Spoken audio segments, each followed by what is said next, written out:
टिकापुर सन्देश पत्र। मुलुकको संविधानले परिकल्पना गरेको संघीय लोकतान्त्रिक गणतन्त्रक शासन व्यवस्थाको मर्मलाई आत्मसात गर्दै सङ्घ, प्रदेश र स्थानीय तहका कानुन निर्माण र व्यवस्थापकीय कार्य प्रक्रियालाई सहकारिता,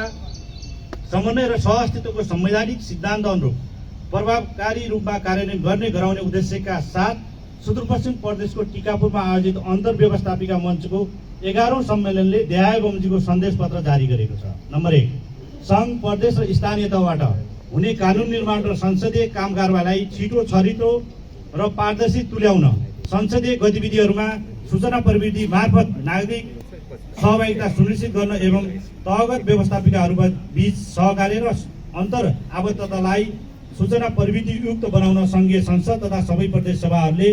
डिजिटल पार्लियामेन्ट प्रणाली स्थापना गर्ने। 2, तहगत संसद सभाहरू बीच प्रभावकारी सहकार्य र अन्तर आबद्धताका लागि सङ्घीय संसदसँग समन्वय गर्न सबै प्रदेश सभाले सङ्घ प्रदेश समन्वय शाखा इकाइ स्थापना गर्ने साथै अन्तर व्यवस्थापिका मञ्चको सचिवालयको कार्य सङ्घीय संसद सचिवालयको प्रदेश सभा सम्पर्क तथा समन्वय शाखाले गर्ने। 3, तीनवटै तहका कानुन निर्माण एवं व्यवस्थापकीय काम कारबाहीलाई अनुसन्धान तथा विकास र नवप्रवर्तनमा आधारित तुल्याउन एवं सङ्घीय संसद, प्रदेश सभा तथा स्थानीय तहका जनप्रतिनिधि एवं कर्मचारीहरूको क्षमता अभिवृद्धिका कार्यक्रमहरू सञ्चालन गर्न सङ्घीय संसद अन्तर्गत एक व्यवस्थापकीय प्रतिष्ठान स्थापनाका लागि विशेष पहल गर्ने। नम्बर 4, सरकारको नीति तथा कार्यक्रम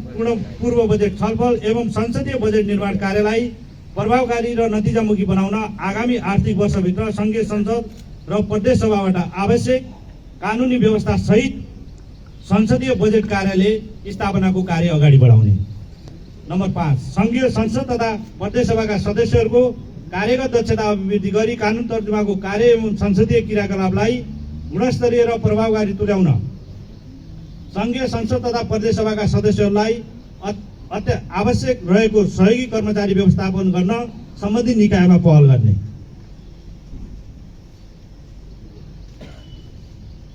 नम्बर 6, सङ्घ, प्रदेश र स्थानीय तहको उदाहरणीय विधायकी अभ्यास तथा व्यवस्थापकीय कार्यकुशलता आदान प्रदान गर्न सङ्घ, प्रदेश र स्थानीय तहका पदाधिकारी एवं कर्मचारीहरू बीच आवश्यकता अनुसार अन्तर्क्रिया, छलफल र समीक्षा कार्यक्रमहरू आयोजना गर्ने।